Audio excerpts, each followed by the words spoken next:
This is not about one woman, one man, one community, or one nation. This is a matter of who we are when we are to stand united. I can use words here as adverse, awful, callous, atrocious for the contaminated filth, murky and polluted streets of our nation. And where do I look at?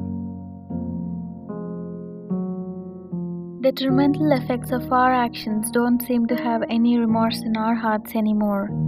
Where is the happiness to live in this environment so drenched in pollution? I can show you numerous statistics of people dying in polluted cities because of the litter or open gutters, and billions of insects produced by the contamination of what we consumed and then dropped off. I know the total effect it'll have on your psyche for the next 10 seconds before you forget and move on. I can even show you real-life incidents where death is so obvious as a result of our laid-back, pathetic, and uninterested attitudes towards our own actions.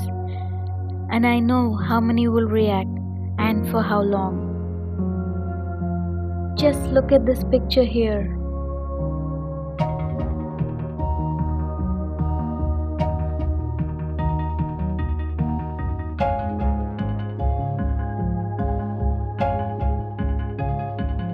You live happily as you can afford to, but do you feel happy when you see your neighbors suffering of the diseases caused by our litter? You can blame the municipalities of not spending enough on cleanup costs, but are we being clean in our conscience when we point a finger at the system? You know a small fraction of all this dirty mess is yours, and you feel it's too small to affect this country. Okay, maybe you're right. But of the 500 million people who can afford sanitation or just any level of decent homes, when each of you think that it's okay to continue polluting as you do, at the end we will be in gutter hole faster than you know. And let me challenge you, yes, it won't be too long, maybe 6 to 8 years from now, and that's all.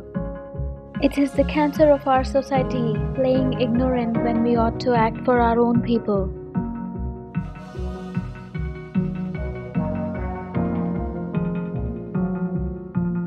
Let's eliminate plastic for all its glory, you already know.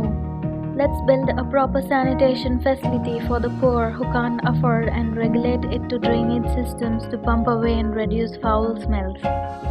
Let's help the government to make better drainage systems across the nation by studying and researching newer methods. We need cleaner drinking water to be reaching the areas which are most filth-struck.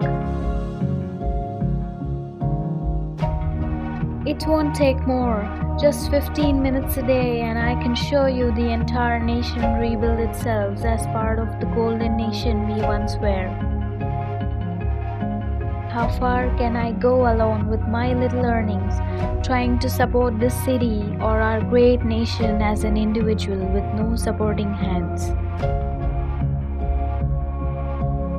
I call for your help as an Indian to strike this awareness in the hearts of men and women who still have the spark of patriotism.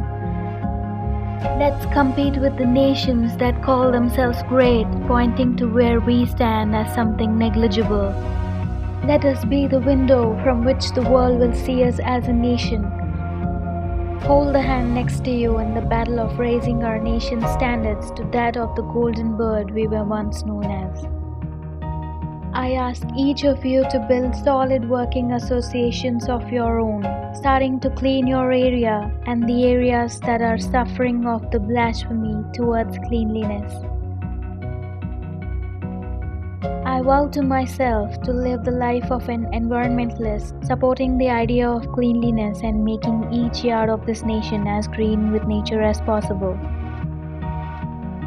If not you, then whom else can I ask for a helping hand as I fight for you?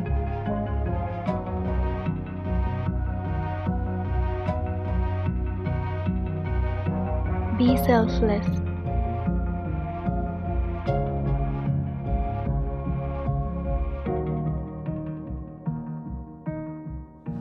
Have a conscience that feels for what you do.